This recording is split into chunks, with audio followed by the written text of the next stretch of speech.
लोग पढ़ने वाले थे पार्ट्स ऑफ सेल, लेकिन उसके पहले कुछ सेल के बारे में और भी जानकारी देना है जो एग्जाम में आ सकता है।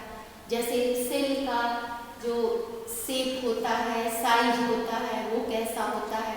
बहुत सारे सवाल होते हैं, क्या जो छोटे ऑर्गेनिज्म होते हैं उसमें क्या होते हैं नंबर्स, जो बड़े ऑर्गेनिज्म होते हैं उसमें कैसे होते हैं। तो इसके लिए एक चीज़ है, जैसे कि अगर कोई चीज़ बड़ा है, जैसे बैंगन ट्री है, मैंगो ट्री है और स्मॉल ट्री जो होते हैं, तो नेचुरल है कि जो बड़े होंगे उसमें सेल का नंबर्स ज़्यादा होगा, वो डिवाइड हो कि इतने बड़े हुए हैं। अगर छोटा ऑर्गेनिज्म है तो उसमें नेचुरली कि सेल नंबर्स कम होंगे। तो नंबर्स तो जैसा ऑर्गेनिज्म होगा, या तो प्लांट या फिर एनिमल्स, जो ऑर्गेनिज्म छोटे होंगे तो उनमें नंबर्स कम होंगे, और जो उसी के हिसाब का वो शेप बनता है जितने सेल नंबर्स बढ़ते हैं। और जो साइज होते हैं, डिफरेंट साइज के सेल होते हैं। सेल शेप लंबा होता है, बड़ा होता है, छोटा होता है, राउंड होता है, ओवल होता है, स्क्वायर होता है। इस तरह का बहुत सारा टाइप होता है जिसका शेप जो होता है अलग अलग होता है। तुम्हारे एनसीईआरटी के बुक्स में बहुत सारे शेप्स दिए हैं, कौन सेल कैसा होता है। जैसे नर्व सेल जो होता है लंबा होता है सीधे, और बहुत सारा ब्लड सेल्स बहुत छोटा ओवल टाइप का होता है। तो इस तरह सबके शेप, सबके साइज अलग अलग होते हैं। तो कौन सेल कैसा होता है आपके एनसीईआरटी में, उसको आप लोग नोट कर लेंगे कि किस सेल का कैसा शेप है, ठीक है। और दूसरा, जैसे पहले हम लोग जो पढ़े सेल में कि इन्होंने बहुत सारे इन्वेंशन किए, बहुत सारे नई चीज़ की जानकारी भी की, इसने क्या खोज किया। तो ये जो एक सेल में है, जैसे हम लोग प्रोटोप्लाज्म, प्लाज्मा मेम्ब्रेन, न्यूक्लियस, इन सब का जो खोज हुआ, तो ये पहले क्या होता था, कंपाउंड माइक्रोस्कोप होता था। जो हमारे साइंटिस्ट थे तो उन लोगों के पास इतनी फैसिलिटी नहीं थी। जो कंपाउंड माइक्रोस्कोप थे उसमें क्या होता था, कोई भी चीज़ को जिसको हम देखते हैं उसको करीब वो अपने साइज से 2000 गुना तक ज़्यादा दिखा सकता था। ऑर्गेनिज्म बहुत छोटे होते थे, बहुत ऐसे ऑर्गेनिज्म जो देखना होता है नेकेड आई से नहीं देख सकते थे, इसके लिए माइक्रोस्कोप की ज़रूरत हुई। तो उससे तो 2000 गुना दिख जाते थे। मगर जो बहुत ऐसे ऑर्गेनल हैं जो प्रोटोप्लाज्म में, जैसे सेल के अंदर प्रोटोप्लाज्म होते हैं, उसमें पाए जाते थे, वो उससे दिखाई नहीं पड़ते थे, उसके बारे में पता नहीं चल पाया। ये कब हुआ, जब इलेक्ट्रॉन माइक्रोस्कोप का इन्वेंशन हुआ। ये इलेक्ट्रॉन माइक्रोस्कोप क्या करता था, किसी भी चीज़ को 1.5 लाख से भी ज़्यादा, यानी करीब करीब 2 लाख गुना बड़ा दिखाता था, जो ऐसे दिखता नहीं है आँख से। उस इलेक्ट्रॉन माइक्रोस्कोप की वजह से वो इतना बड़ा दिखा, 2 लाख गुना ज़्यादा दिखा, जबकि सिंपल माइक्रोस्कोप से 2000 गुना है, और ये 2 लाख गुना बड़ा दिखा। तो इससे हमको स्टडी करने में आसानी हुई हमारे साइंटिस्ट को। तो वो कौन थे जो इलेक्ट्रॉन माइक्रोस्कोप का इन्वेंशन किए थे, तो वो थे एम नॉल एंड ई रश्का, ठीक है। कब किए थे, 1940 में। ये भी आपके एनसीईआरटी के बुक में दिया है, किस ईयर में हुआ था, 1940 में एम नॉल एंड ई रश्का, इन्होंने इलेक्ट्रॉन माइक्रोस्कोप का इन्वेंशन किया।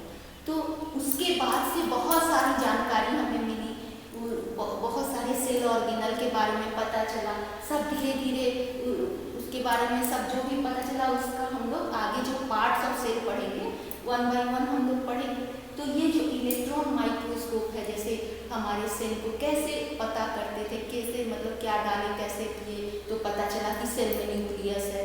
तो इसके वो क्या करते थे, जैसे कंपाउंड माइक्रोस्कोप था, तो कंपाउंड माइक्रोस्कोप में उन्होंने सेल, जैसे ह्यूमन सेल या फिर प्लांट सेल, जैसे ओनियन तुम्हारे बुक्स में दिया है, प्लांट सेल के लिए ओनियन का पील निकाल कर उसको क्या हुआ, माइक्रोस्कोप के नीचे डाला गया, उसमें सारे प्रोसेस लिखे हुए हैं, उसको प्लेट पे डाल के उसको ग्लास पे उस पे देखा गया। तो उसको क्या किया जाता है, उसको पहले उसके अंदर जो चीज़ है, न्यूक्लियस है, ये सब जो दिखना है तो साफ दिखे, इसके लिए इसमें कुछ आयोडीन की बूंदें डाली जाती है। वो क्या करता है, सारे स्ट्रीम को दिखाई दे देता है, उसमें क्लियर दिखता है, इसके लिए उसमें डाला जाता है। तो जो प्लांट सेल को जब हम इस तरह से माइक्रोस्कोप से देखते हैं तो उसमें क्या डाला जाता है, आयोडीन, ठीक है। और जो एनिमल सेल को देखा जाता है तो जनरली उसमें मिथाइलिन ब्लू डाला जाता है कि उसका क्लियर सब संरचना दिखाई पड़ जाए, इससे उसका सारा चीज़ क्लियर हो जाता था। तो या तो आयोडीन या सेफ्रेनिन या फिर एनिमल सेल में मिथाइलिन का, ठीक है, मिथाइलिन ब्लू का डाला जाता था ड्रॉप, उससे एकदम क्लियर होता है उसमें। तो वो डाल के जब वो चेक किया गया तो जो माइक्रोस्कोप था उसको पहले क्या डाला जाता, कैसे देखा जाता है, ये भी एग्जाम में आता है। तो ये भी हम लोग अच्छे से जानना चाहिए कि जो माइक्रोस्कोप से जब हम लोग देखिए तो पहले हायर पावर में उसको देखा जाता है, तब फिर लोअर पावर में। उसका देखने का तरीका है, जब भी हम माइक्रोस्कोप से उन्होंने देखा तो पहले हायर पावर फिर लोअर पावर, ठीक है।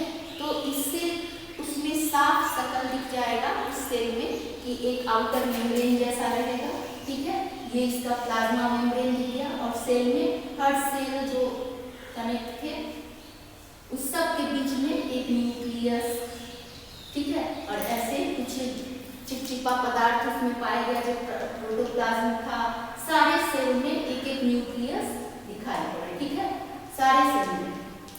तो उससे उन्होंने जाना कि एक सेल में, हर सेल में, प्लांट हो या एनिमल सेल हो, एक न्यूक्लियस होता है, उसके अंदर प्रोटोप्लाज्म होता है और प्लाज्मा मेम्ब्रेन होता है। और जो ये प्रोटोप्लाज्म जिसके अंदर जो एक न्यूक्लियस हुआ, आउटर मेम्ब्रेन हुआ, इसके अंदर जो प्रोटोप्लाज्म है, इसके अंदर भी बहुत सारे छोटे छोटे ऑर्गन के पार्ट थे जिसको सेल ऑर्गेनल कहा गया। तो ये पहले नहीं दिखाई पड़ा, जब इलेक्ट्रॉन माइक्रोस्कोप का इन्वेंशन हुआ तब ये अंदर का जो पार्ट है, पार्ट ऑफ सेल दिखाई पड़ा। तो उसको हम लोग 1 by 1 अगले क्लास में पढ़ेंगे, ठीक है। तब तक के लिए बस इतना, थैंक यू।